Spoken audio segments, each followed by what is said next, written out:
Yeah. You know, they're not calling an ambulance for you. No. They're calling the police. Come on. And then when the police come and tackle you and tase you and whatever they need to do to gain control for their safety as Yes. well as your own. Come on now. The recognition that you're having a mental health episode isn't there. So how many black men have died during a police arrest because they've been mentally unwell? Yeah, come on. We as a black community need to think about accessing support and help at the right time. Thank you. And pushing for that. We Thank seem you. to have a stigma around mental health. I talk to black people about therapy. Therapy, me not mad, me look mad to you. That's not madness. This is talking about therapy that can start to unpick some of the ways that you might be thinking and Yes. behaving Stress. and acting Come on. to give you the strategies to help to bring you out of that. Affinity Extra. Be extra. The views and opinions expressed in this podcast are personal and do not necessarily represent the views of Affinity Extra. Well, here we are again after many months. The Love in Action show. And I can tell you, people, we really have a packed show, you know, a show that I'm sure you're going to be glued to your TV, to your phone, to your computer, to hear what really we're going to be discussing. As everyone probably in the whole of this country would know, recently a young black boy was sentenced for 52 years minimum. That means before him even get parole, he's got to do 52 years for an atrocious and, you know, barbaric killing. You know, but let us not get that twisted, you know, the killing of young girls. But what we are here to discuss is how did he get there? And was the sentencing for this young man, would we say it was justified, considering, was he in his right mind? Would we say this young man was a well man, you know, stable in his thinking and just decided to be, you know, a barbaric murderer? Or do we have a problem within our community where our young boys are, as we would say, crying out for help, showing signs throughout the justice system, the social service system, the police system, all the different systems that are in place to, and I quote, to protect our young people, regardless of race. Did that apply to this young man? And what can we learn? This is what we're going to be discussing. And I have one of, you know, a young lady that I am privileged to have really, you know, on the show, you know, Claire, who works very closely, you know, with issues concerning, you know, violence, crime, and young people. Claire, introduce yourself.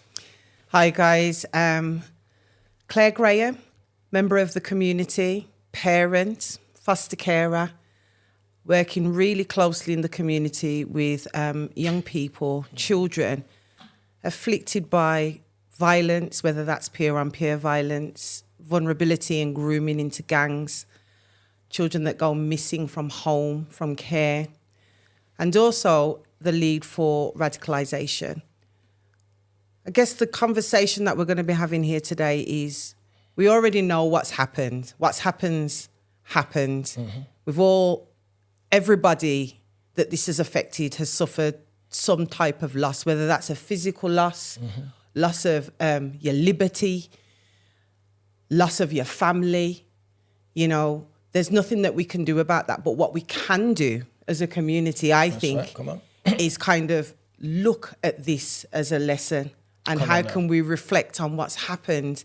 And then going forward, how can we support parents, carers within the community who have children that may be exposed to certain things that can affect them, that potentially could lead to something like this, should the right systems and services and intervention and prevention not be in place? So what can we really do to challenge all of that? This is quite an emotive subject, I think, and we've been talking earlier. Yes, we have, yeah. About the sentence itself.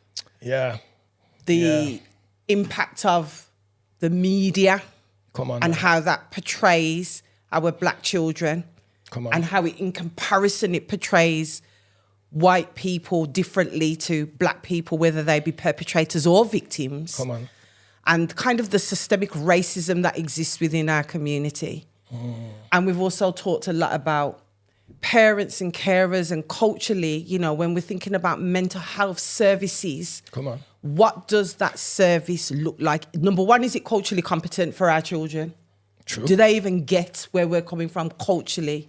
Come on. And number two, are the services there in place for the right people at the right time when it's Yes. needed? So we've got a lot to unpack, really. There really is, you know. And I think, Claire, we'll start really with, you know, the general question, you know what I mean? You know, which was,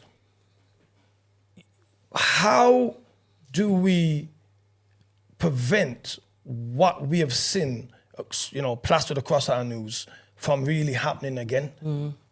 You know, that's really what I'd like to start there. What have we learned, if anything, that is, you know what I mean, from this situation? Because on one hand, we've got the world looking at him as a monster, a misfit, a despicable human being.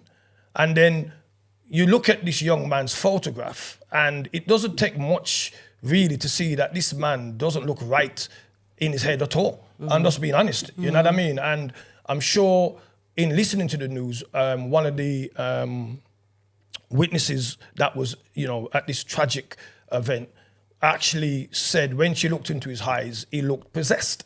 You know what I mean? Which just another way to say he never looked normal.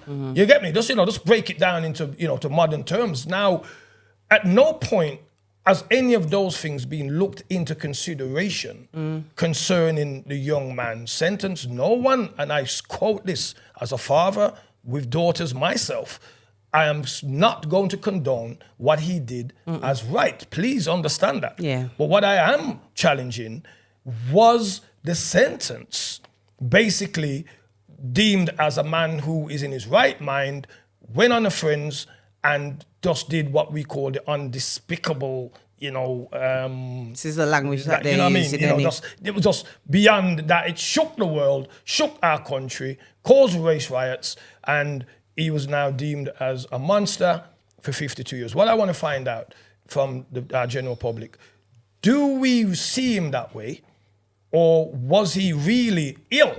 But because of the lack of support, the lack of understanding, whatever we want to call it, he slipped through the net and was left to his own devices. And now we see the result of somebody with a, you know, a mental, I would call, or disturbed mind. You know what I mean? Now, none of these things came up in the case, really. So I'm only throwing this out from, as I said, eyewitness was looking at the picture and hearing some of this, you know, the witnesses, what they said.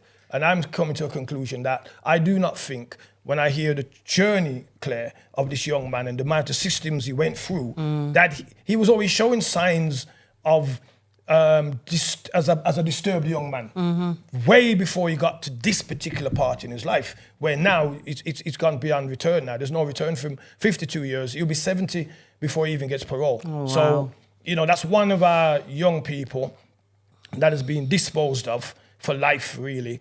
And tragically, because of the failures, and we have to say this, unfortunately, 3 young, beautiful young girls also lost their lives and their families have been destroyed forever. So in total, the destruction of this lack of help, lack of understanding, lack of picking up the signs. It's been catastrophic. Yeah? Thank you. It's caused mayhem right across. You get me? So I'm just really here to discuss with you, Claire, you know, in the line of work, are there signs, Claire, of other young people in our communities that are showing that they have they're on that path, then they're not there yet, but they're on that path? You know, I think we're all on the edge of some type of mental health. I think we all suffer mental health at some points of our life. I think all of us do. You know, you can wake up in the morning and just feel like you just don't want to go to work and you just feel down. But suddenly something kicks in, a little bit of resilience, picks you back up and you're able to pick yourself back up again. Okay. I think that when when parents are looking at their children, they should be looking at changes in behaviour, you know, hygiene, not keeping yourself clean, not keeping yourself groomed, not wanting to eat, hiding away in your room, isolated. Signs. These are signs. The signs, you know, young people, some children say to me, it's interesting because when they've witnessed trauma, like if you've stood next to your brethren and your brethren's just been murdered in front of you, that's trauma. Of course it is. My God. But then with the trauma becomes the revenge. And children say to me, you know, sometimes, Claire, I can hear these voices in my head telling me to go and talk to revenge. Me on that, Claire. So I've heard young people telling me that. Is that mental health? Yeah. Or is that a subconscious? Remember, you've suffered trauma. Come on now. Trauma, post-traumatic stress disorder can be triggered by a traumatic event or a number of traumatic events. Excellent. So Thank you. You've witnessed something like that. You know it's not the right thing to do, but something in your head saying to you, you got to go and get these people. Yeah. I got to get revenge for my brethren. It's on. Come on now. It's on. And there's something driving. But you'll always have, or you hope to have, somebody within that circle that is a positive that can pull you back. Diffuse that thought. Can pull you back. Yeah. Come on now. But if you haven't, that is where the journey begins. Yeah, and, you know, as a black community, we don't like to talk about mental health. No, we don't. You know, when we're having mental health episodes, the system doesn't see that. The system sees aggression, violence. Yeah. You know, they're not calling an ambulance for you. No. They're calling the police. Come on. And then when the police come and tackle you and tase you and whatever they need to do to gain control for their safety as well as your own. Come on now. The recognition that you're having a mental health episode isn't there. So how many black men have died during a police arrest because they've been mentally unwell? Yeah, come on.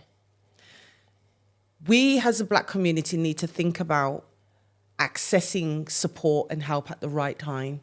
And pushing for that. We seem to have a stigma around mental health. I talk to black people about therapy. Therapy, me not mad. Me look mad to you. That's not madness. This is talking about therapy that can start to unpick some of the ways that you might be thinking and behaving and acting to give you the strategies to help to bring you out of that. Now, if this young man, who unfortunately is where he is now, perhaps had some interventions within his early childhood, adolescence, and it had been the right intervention, perhaps we wouldn't be talking about this now. It wouldn't have been an issue. Maybe I really do believe perhaps that. we wouldn't be talking about this now. I think you know, the general public probably can see that because there are quite a few conversations on the news about, you know, how did the system fail this young man to get to this stage.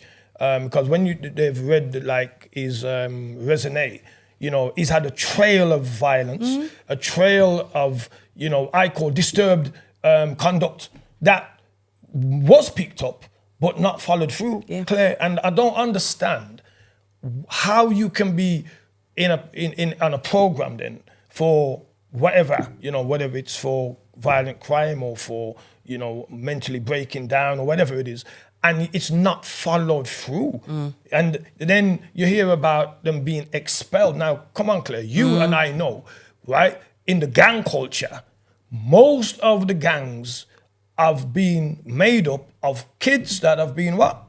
Expelled or excluded from school. But also have special educational needs, neurodiversity. Come on. So all your vulnerabilities. Come on. Are there. We don't find out until children are in the prison system that they had a special educational need that was unmet when they were at primary school. So how are we missing that at such an early age? And they've gone through that prison pipeline without being picked up until you get to school, until you get into prison. So you've missed school years, primary, secondary, transition, adolescence, and you've gone into jail.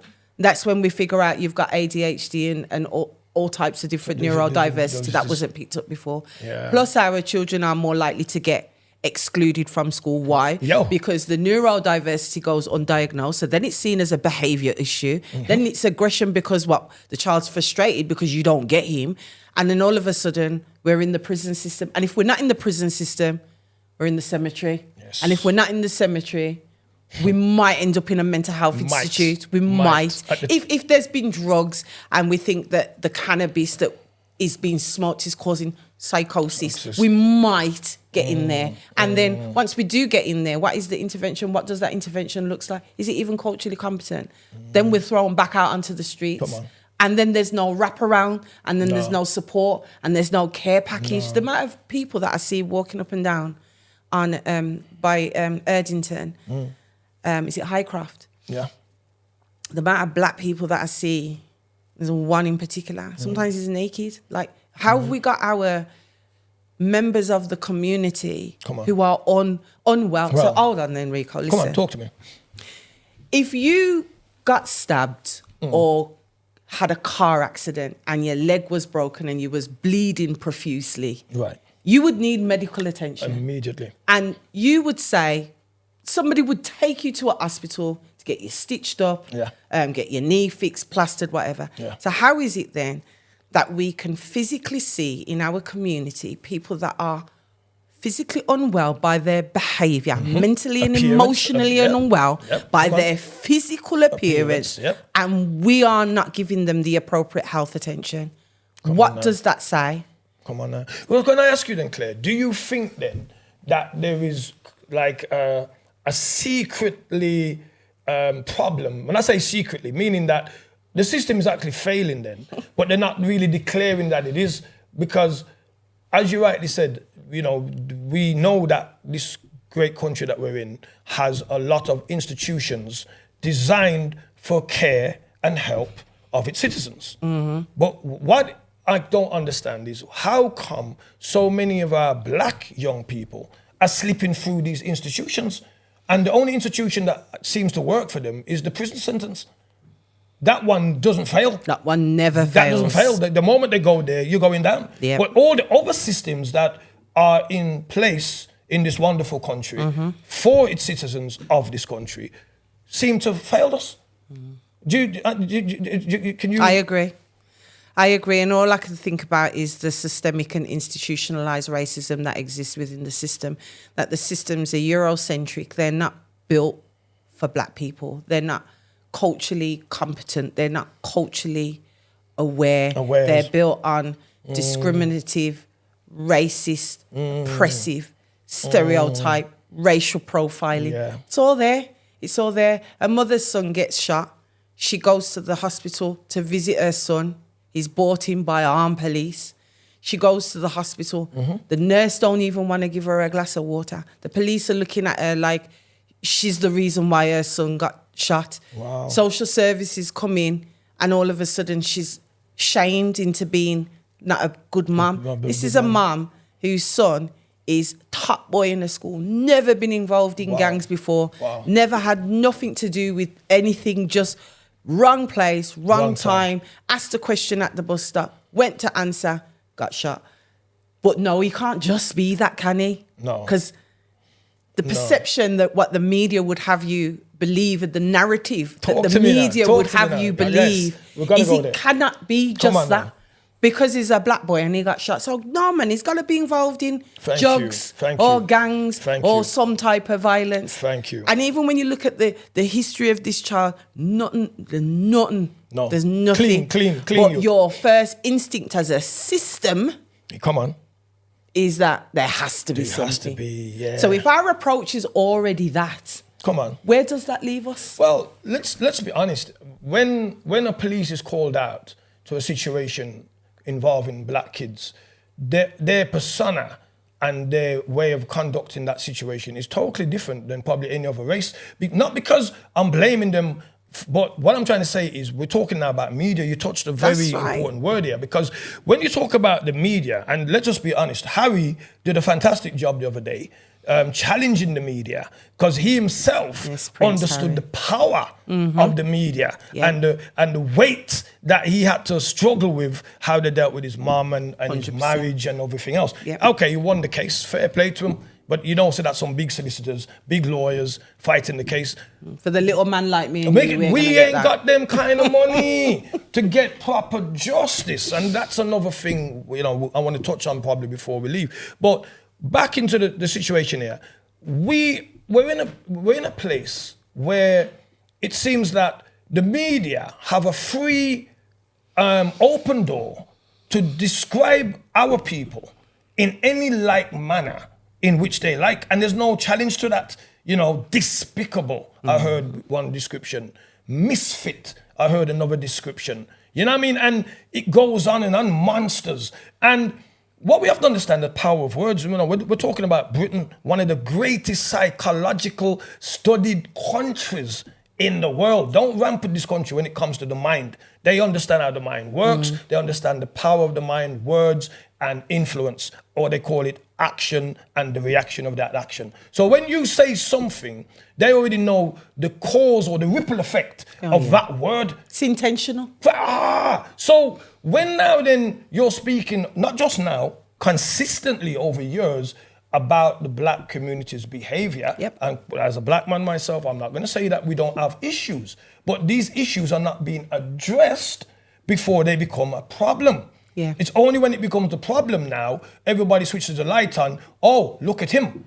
But nobody saw the light or switched the light on when it was in its incubation stage. This is what the problem is, Claire. And what I'm trying to get my head around is, what have we learned from this situation here with this young man who got 52 years? Because if we haven't learned or we don't learn from this, I can see many more going down there. Yeah. You get me? Yeah. What have we learned? I can tell you what I've learned. Please. I've learned that the media can murder you. Come on now.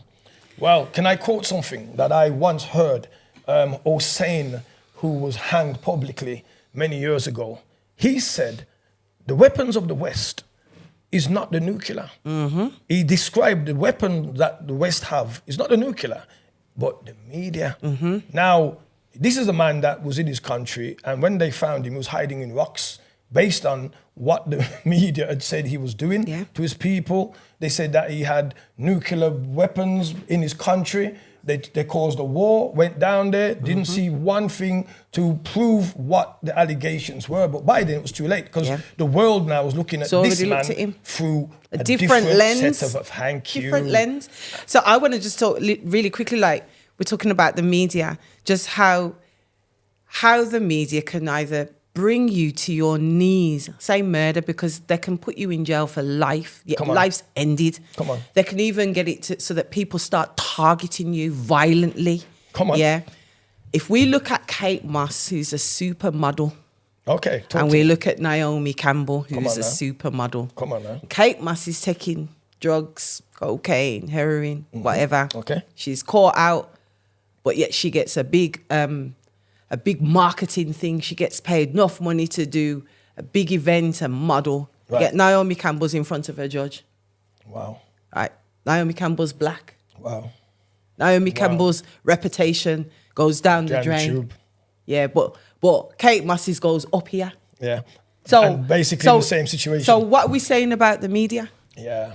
The media is playing into the solidifying So that's the word. negative narrative Come on now. that is already there over a persistent amount of years, the negative narrative around our black communities. And I'm not saying our black communities haven't got problems, you know. I've said it. Every community has problems. Come on. Every community. But why is it when our children are up there, or our young people, or our adults are up there, we are vilified to the most degree? Yeah, highest degree, which is what I saw, you know, over this last week or so. You know, I saw that in its true, glorious expression. I really saw it. And, you know, it's not that we're taking anything away, and I keep on saying this, we're not taking away what happened. I would never do that. We would never do that. But what kind of disturbed me was how come throughout all this, no one's looked at how did this young man get there? What triggered him to be the monster that you describe him, the misfit that you describe him, the despicable human being that you describe him 17 years old, 17-year-old. 17. Come on now. That's a child, you know. Of course it is. Of course it is. You get me? So we have to look at influences and the power of words. Our young people, or we would say the black community, has suffered this stigma of what they think about us based on what they see. they amplify it, and they speak about it. But what you have to understand, Claire, and I'm sure you do, in the world we're living in, if you constantly hear the same thing said about you over and over and over and over, you know what happens? You begin to believe it. Self-fulfilling prophecy. Thank you. And the moment you begin to believe that you're no good, that you're not equal to anybody else, that you are unachievable, that you are this and you are that, the moment you begin to believe it, that is when the problem begins to start, because your belief now will change your action, because now your action is going to be in line with what you believe. But how did you begin to believe that you're no good, that you're this, that you're that? Because you heard, whether it was your parents or on this situation, the media, the bigger parent then, who's telling the world that you're no good and showing evidence to prove that you're no good. So now, when I speak to young kids, and I can share this, I've spoken to young kids that were involved in gangs and stuff like that, and tried my best to unravel the mess in their minds. And when I ask them a question like, where do you see yourself in 3 years? This is a kid who was, I think he was 20 at the time. He said to me, he don't see himself here for 3 years. Yeah. So I said, don't you have any aspirations then It's to have, reality. marry, see, have a child, own your own house, own a job? Don't you have them aspirations? Nah, blood. Because they're living hour by hour. Thank you. Day by day. Thank you. That's how they're living. Yeah. And the thing about us is I don't think we truly understand how they're navigating the society they're living in the community, in the society that they live in.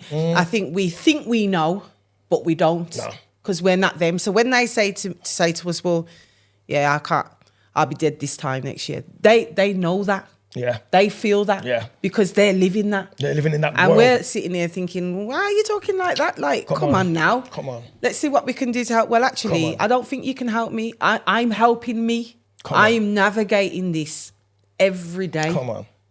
It's that deep and it's on. that real. Claire, we would want to do more. Because I'm looking, Claire, what you're saying, and we're talking about psychological programming now, yeah? If a child, as you rightly said, has got these mental, emotional defects in his life, which he's had from a very young age, as you said, undetected, yeah? Then he's excluded. What does exclusion mean? It means that they're saying you are not They're wanted. reinforcing. So that's going to reinforce how he already feels about himself. So then, when a child then gets to the point that he doesn't care about himself, it's a dangerous point to be. He's a dangerous person. Yeah. He's a dangerous person because he's capable then of anything now because you've programmed him to believe that he's worthless. 100%. And he's going to seek to become somebody, or he's going to seek to show that you're wrong, but maybe in the wrong way. Direction. Yeah, because definitely. He's wired now in a wrong, his current is running in a different direction. Definitely. You get me? And, I hope that the parents and the people that are listening to these things, this conversation, understand that we are living in a time bomb because our young people are under immense pressure. I don't think people understand that seeing this young man's face plastered over the news all day, all week, just there, every time you switch the TV on, this man with some crazy looking hairstyle, eyes looked like he was possessed or demonized, definitely didn't look well, you can tell in his eyes. But what has that done? What psychological effect has that picture done for black people living in the UK? That is my question, Claire. Because that's what the media does. That's how it plays into hearts and minds. And so that's not to take away from the victims. No. There's 3 young little girls there that as a mother, you're heartbroken when you see that for any child. Come on, man. Oh, then God. when you put up the face of the man that's committed this crime, it could be the worst picture that you could have chosen. Yeah. What's the motivation and the intent for choosing that picture? And I say that it's murder by the media. You're already sentenced. Yeah, we were sentenced before He was sentenced before he went to court. Of course he was. And any high profile incident that occurs like that, where race, especially black people, is pivotal in that you're already sentenced. The judge and the jury is already out, because the way that the media is going to portray you within the media, that negative narrative, that negative story, you're already gone. You're demonized already. So for me, I just want to be saying to that it's not the children are navigating risk, but the parents are also hitting barriers for help for their children. It's a very true fact. So the one can't go without the other. It's a very true fact. You know, so there's a thin line. There is a thin line, because I had a situation with a family member concerning his mental health. And when I'm pleading to these people to say, well, look, you know, there was definitely a psychological effect from the illness that he's had, and it needs to be looked into. I'm not lying to you. I booked up a brick wall, because their assessment goes so far. That's what I said. Well, because he's not self-harming, I was told, and he's not a danger to anybody else, he's all right. But he's a danger to himself, though. You understand me? So when I got into that, and when they said that they assessed him, I said, I want that doctor's number, because how can he tell me that? No. That's ridiculous. Wow. You understand me? So I, from first hand, can tell you that there is the help is there, but it's structured. It's the structure of the help. And if you're not within that structure, you can actually slip through the net. 100%. I remember visiting Winson Green Prison, and it was interesting because they've got a vulnerability wing. And the vulnerability wing is for adult men who have mental health or some vulnerabilities like, I don't know, maybe substance misuse, but it was predominantly mental health. Okay. So when I visited the other wings, it's full of black and Asian men, predominantly. Predominantly. And I get down to the vulnerability wing, predominantly white. Wow. So I'm looking at this and I'm thinking, so do you think on the other two wings that are predominantly black and Asian, that there are not men up there that are experiencing poor mental health? How is it that the vulnerability wing is full of white men? And yet So are we not vulnerable? Do we not suffer? Do we not take our trauma? Wow. And it plays out into a mental health episode. Wow. Well, no, because it's described as aggression.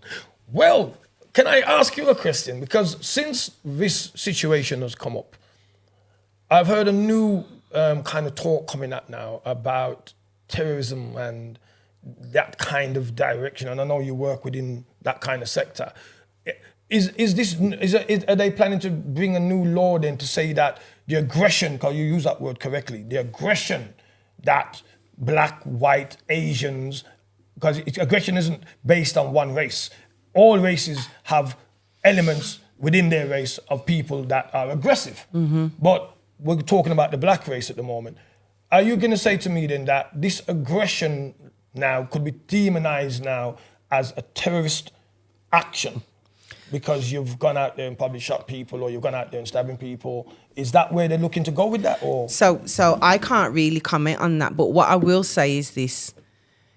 Whenever something of this magnitude happens, there is always a knee-jerk reaction. Thank you. This morning, me and you talked about joint enterprise. Come on now. And the knee-jerk reaction to a public outcry is what then changes a legislation that then talk to me. That's right. impacts on the black community even more negatively. Thank you. Joint enterprise is one of them. God, massive, yeah. But nobody thinks about the ripple effect.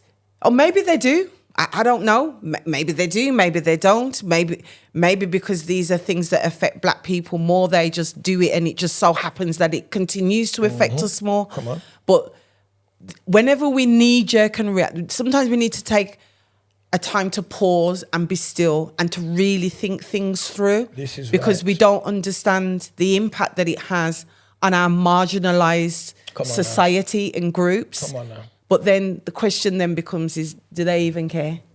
Well, this is it. This is it. And my question, and you know, some of you listening might not like what I'm going to say, but my question is, do you care? Do you care? Because we're looking and expecting the society that we live in, you know, the community that we live in, to care for our young black people, for our young, you know, our black young girls, our black young men. But my question is, Claire, do we as the black community really care about our young black girls, our young black men? Because I've seen time and time again serious issues, especially when it comes to gun crime, knife crime, that has happened within our own community, that has affected our own community. And there's no outcry. There's no real deep-gutted, heartfelt feeling that this cannot continue to happen, because it is affecting not only the perpetrator, who's going to go to jail, it's affected their whole family, and it's affected the victim, and the whole of their family, which, you know, we've seen many times. We go to these funerals and we see the grief that it causes. But yet, we as a community That's right. still seem to look and stand off as though it's not really got nothing to do with me. And what I have to say is this, and I'll always say this, Claire. If you're in your house, you're my neighbor, yeah? Neighbor meaning other nations. And your house is on fire. And I'm going, back foot, clear house, step on fire. I go in my kitchen, I get a bucket of water, I run, I kick off the front door, and I see you, Sister Claire, sitting on your chair, cutting your tent, reading a newspaper, not giving a monkeys that your house is on fire. You've totally diffused my intention to try and save you, because I'm thinking you don't even give a monkeys yourself. So why should I? Thank you. And I think many of the things that we are suffering in our community in this day and age, 2025, is basically based on the non-active position that we stand as a black community when it comes to our own house. Our house is on fire. And we go on as though there's nothing going on with it. But we're expecting everybody else to come put out the fire, but they can see that you don't give a monkeys yourself. So why am I going to waste my time? It's true. You know what I mean? You've got to take care of your own before you can start looking and thinking, oh, well, this failed us. Yeah, but we're failing ourselves. 100%. I know a lot of people probably don't like what I said, but it's the truth. Yeah. How I know we used to be, we're far from that now. Far. You know what I mean? I've seen too many situations in my community to come to this conclusion, and I can stand on my 2 feet and hold my corner and say, I know that we do not give a monkeys to really the real issues that's going on. And that's why liberty can be taken with us. That's why our young people can slip through the justice system, through the mental health system, through the educational system, all the systems. We can slip through them, because when we should stand up and put a stop to the rubbish, it's nothing to do with me. Or we believe the lie. Sure. The monsters. Yes. The misfits. Yeah. What's the one they're called? Despicable. What's the other one?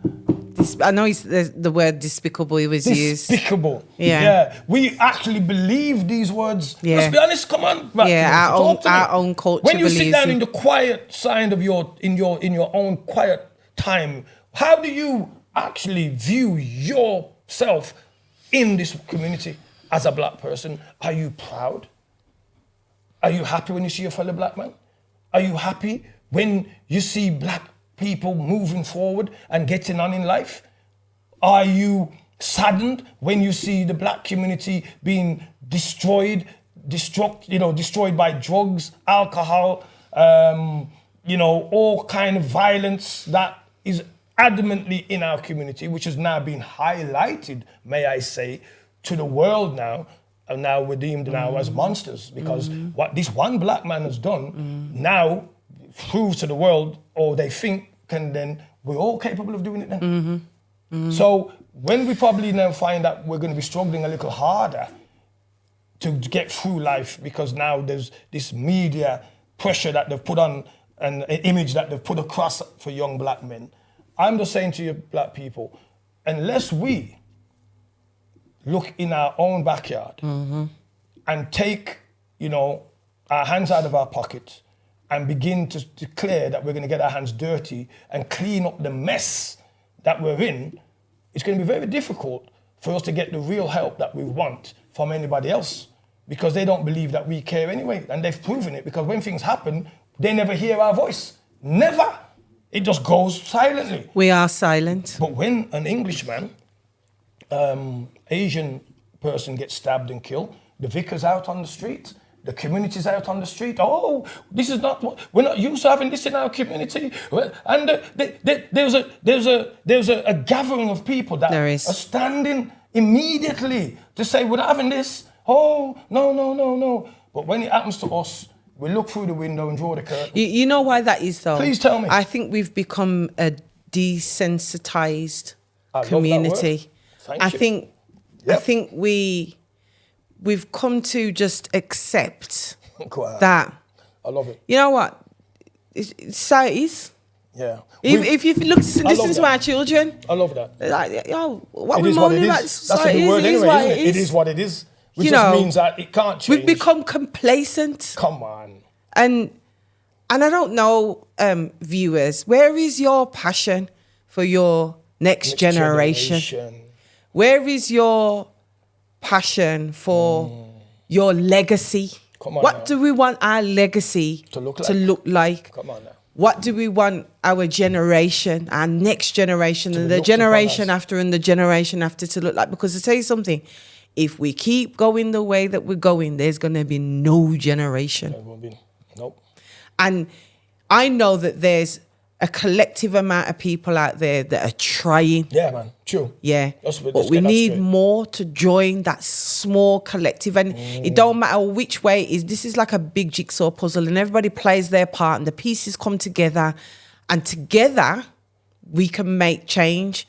But when people are doing bits and bits in isolation, that's good, but it's not enough. No. So we need our black community, our churches, our faith groups, our community leaders, our business owners, our parents, our carers. You are the most important, because from your child is born, everything they learn starts from you. Amen. So it's how are we as parents, carers, promoting our children's identity, making them feel like they belong, nurturing them, caring for them, providing as best as we can for them, given the situation politically when we think about cost of living, but doing the best that we can, pulling on that wider family, whether it's a network of friends or church family, whatever family it is, but pulling on the support, asking for the support, seeking and fighting for the system that is needed for your children. If your children become excluded, who do you go to? You don't just accept that exclusion. Know your rights. Find those people within the community. We need an army. That's right. In our community to help to continue to empower and inspire our community to know better. That village mentality. And do better. And until we get that, we'll have no generation. That's true. It's true. And I have to agree with you there, totally. It is really sad, when you look at where we are, where we've come from and where we are, I mean... Look where we've come from, our ancestors. Think about our ancestors. How many of them died in that cotton field? How many of them were whipped and murdered and abused? Yeah, for us to get this freedom that is not free. Come on. Like, how? What have we done with that freedom, man? That is really it, isn't it? It's like we've just thrown it back in their face. All the atrocities that was done to them. When you talk about barbaric and you're talking about ancestors are rolling in the sea. And you're talking about all these words that they want to demonize. They could demonize it on themselves too, because what they done to our race was, it was definitely something that goes down in history as barbaric. That's the only way to do it. But we survived it, and we've learned to forgive, which is a good thing. Yes. Because I don't hold up white people or Indian people, Chinese people any different than myself. You blood runs through your vein just like mine. But what I want to know is, why can't you look at me the same? Exactly. That is where the problem is. Because we're not looking at you differently, even though we've got things that we could draw to the table to say, well, look, at what you've done to us over the years and centuries. But what really matters is, what have we, back to the same original question, what have we learned from our history? And what are we learning from now? What's going on? The present. The present. Because if we haven't learned nothing from our past, it's going to be very difficult then that we're learning anything from our present. Because unity is the key. Without unity, there is no strength. Without strength, there is no power. Without power, you do not have a voice. Without a voice, you are nobody. You, when you look at football money, making millions, you're just one speck of a stone in an ocean. Your one little billions does not make our community, our race work. It takes a village to raise a child. 100%. And if we don't have that village mentality, many more of our children will slip through the net and be demonized and spend the rest of their days behind bars at the victim of the system. This is Rico. This is Claire. Thank you for listening, and I pray from my heart that you take something from what you've heard and begin the change, because the change starts with you. Good night. Thank you for listening to this content. If you liked it, please don't forget to like, subscribe, and make a comment down below. Or even more so, check out our website, www.affinityextra.com, for more information.